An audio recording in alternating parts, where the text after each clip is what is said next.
9. Magical arts. A certain Mr. Yu was a spirited young fellow, fond of boxing and trials of strength. He was able to take 2 kettles and swing them round about with the speed of the wind. Now, during the reign of Shun Chang, when up for the final examination at the capital, his servant became seriously ill.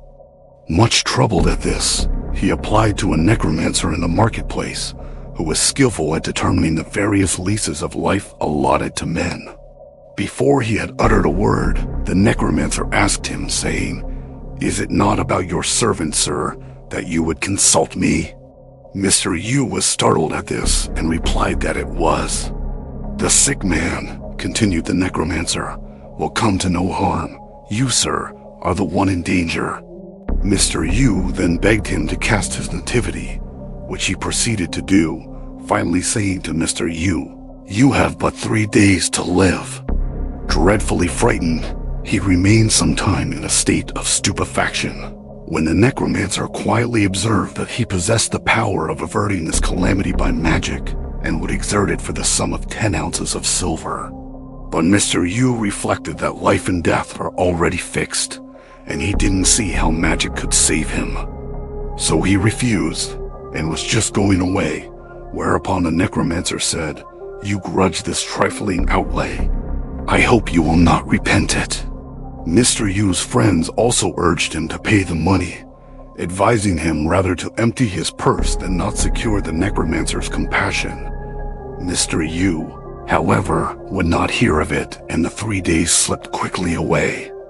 Then he sat down calmly in his inn to see what was going to happen. Nothing did happen all day, and at night he shut his door and trimmed the lamp. Then, with a sword at his side, he awaited the approach of death. By and by, the clepsydra showed that 2 hours had already gone without bringing him any nearer to dissolution, and he was thinking about lying down when he heard a scratching at the window, and then saw a tiny little man creep through, carrying a spear on his shoulder, who, on reaching the ground, shot up to the ordinary height. Mr. Yu seized his sword and at once struck at it, but only succeeded in cutting the air. His visitor instantly shrunk down small again and made an attempt to escape through the crevice of the window. But Yu redoubled his blows and at last brought him to the ground. Lighting the lamp, he found only a paper man, cut right through the middle. This made him afraid to sleep, and he sat up watching until in a little time he saw a horrid hobgoblin creep through the same place. No sooner did it touch the ground than he assailed it lustily with his sword, at length cutting it in half.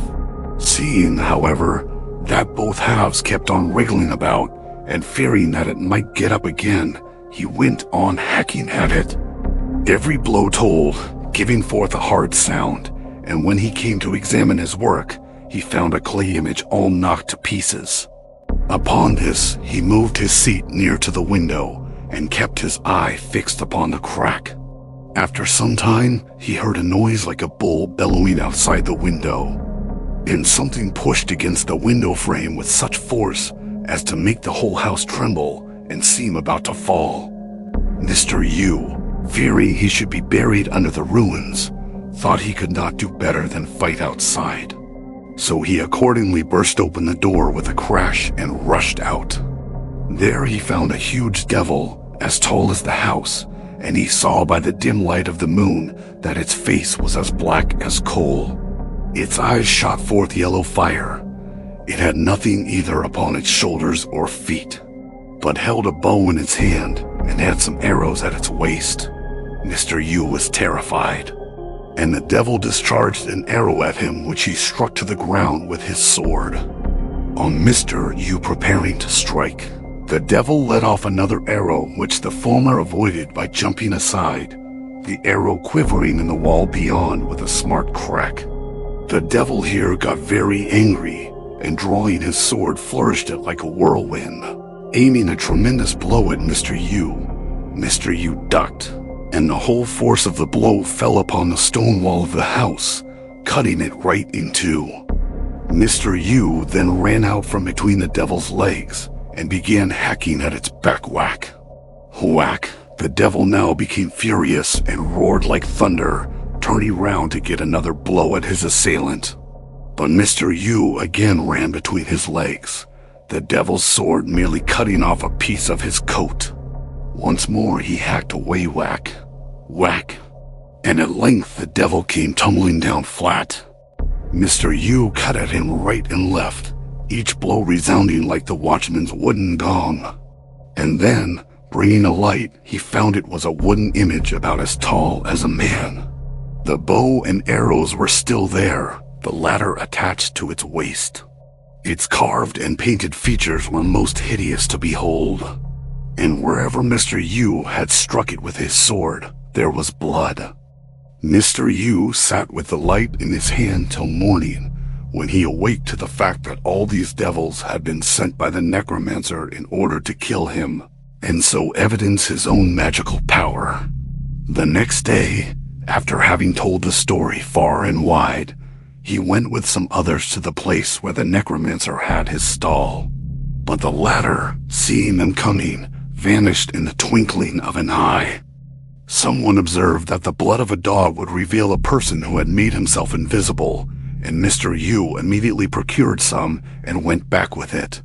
The necromancer disappeared as before, but on the spot where he had been standing, they quickly threw down the dog's blood. Thereupon they saw his head and face all smeared over with the blood, his eyes glaring like a devil's.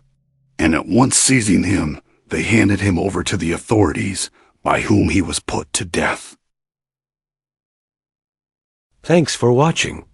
Please like the video and subscribe to the channel for more excellent content.